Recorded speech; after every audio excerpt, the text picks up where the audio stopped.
ನಮಸ್ಕಾರ ವೀಕ್ಷಕರೇ. ಇವತ್ತು ಅಂದರೆ ಡಿಸೆಂಬರ್ 12, 2024ರಂದು ಈ ಒಂದು ತಿಂಗಳಿನಲ್ಲಿ 2,000 ರೂಪಾಯಿ ಹಣ ಇವತ್ತಿನ ದಿನ ಜಮಾ ಆಗಿದೆ. ಹಾಗೇನೆ ಬಹಳಷ್ಟು ಜನರಿಗೆ ಇವತ್ತು ಜಮಾ ಆಗಿರುತ್ತೆ. ಜೊತೆಗೆ ಕೆಲವೊಬ್ಬರಿಗೆ ಲೇಟಾಗಿ ಜಮಾ ಆಗ್ತಾ ಇರುತ್ತೆ, 2 ದಿನಕ್ಕೆ ಅಥವಾ 4 ದಿನಕ್ಕೆ ಜಮಾ ಆಗ್ತಾ ಇರುತ್ತೆ. ಒಂದ್ಸಲ ತಾವು 2 ದಿನ ಅಥವಾ 4 ದಿನ ಬಿಟ್ಟು ಚೆಕ್ ಮಾಡ್ಕೊಳ್ಳಿ, ಇವತ್ತು ಬರ್ಲಾರ್ತಕ್ಕಂಥವ್ರು.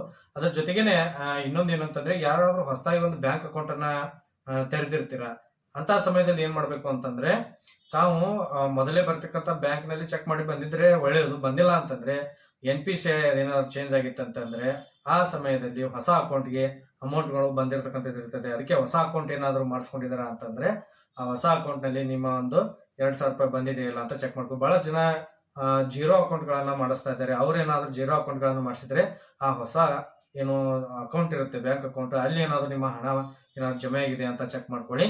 ಜೊತೆಗೆ ಇನ್ನೊಂದೇನಂತಂದ್ರೆ, ತಾವು ಬಹಳಷ್ಟು ದಿನಗಳಿಗೆ ಬಂದಿಲ್ಲ ಅಥವಾ ಬಹಳಷ್ಟು ದಿನಗಳಿಗೆ ನೀವು ಬ್ಯಾಂಕ್ ನಲ್ಲಿ ಟ್ರಾನ್ಸಾಕ್ಷನ್ ಮಾಡಿಲ್ಲ ಅಂದ್ರೆ ಕೆಲವೊಮ್ಮೆ ಈ ನಿಮ್ಮ ಬ್ಯಾಂಕ್ ಖಾತೆ ಇನ್ಆಕ್ಟಿವ್ ಆಗಿರ್ತವೆ. ಅಂತ ಸಮಯದಲ್ಲೂ ಈ ಸಮಸ್ಯೆ ಬಹಳಷ್ಟು ಜನರಿಗೆ ಅಮೌಂಟ್ ಬರ್ದೇ ಇರ್ತಕ್ಕಂಥದ್ದು ಆಗ್ತಾ ಇರುತ್ತೆ. ಅದಕ್ಕೆ ನಿಮ್ಮ ಬ್ಯಾಂಕ್ ಆಕ್ಟಿವ್ ಇದೆಯಲ್ಲ ಅಥವಾ NPCI ಎಲ್ಲಿ ಲಿಂಕ್ ಇದೆ ಅನ್ನೋದನ್ನ ನೀವು ತಿಳ್ಕೊಂಡಿದ್ರೆ ನಿಮಗೆ 2,000 ರೂಪಾಯಿ ಬಂದಿರೋದನ್ನ ಖಂಡಿತವಾಗ್ಲೂ ಚೆಕ್ ಮಾಡ್ಲಿಕ್ಕೆ ಬಹಳಷ್ಟು ಅನುಕೂಲ ಆಗುತ್ತೆ ಅಂತ ಹೇಳ್ತಾ ಇದ್ದೀವಿ. ಇದರ ಜೊತೆಗೆ ನಮ್ಮ ಒಂದು ಚಾನಲ್ ಅನ್ನ ಸಬ್ಸ್ಕ್ರೈಬ್ ಮಾಡ್ಕೊಳ್ಳಿ. ಮತ್ತೆ ಇದೇ ರೀತಿಯಾದಂತಹ ಹೆಚ್ಚಿನ ಮಾಹಿತಿಯೊಂದಿಗೆ ನಿಮ್ಮೊಂದಿಗೆ ಬರ್ತೀವಿ.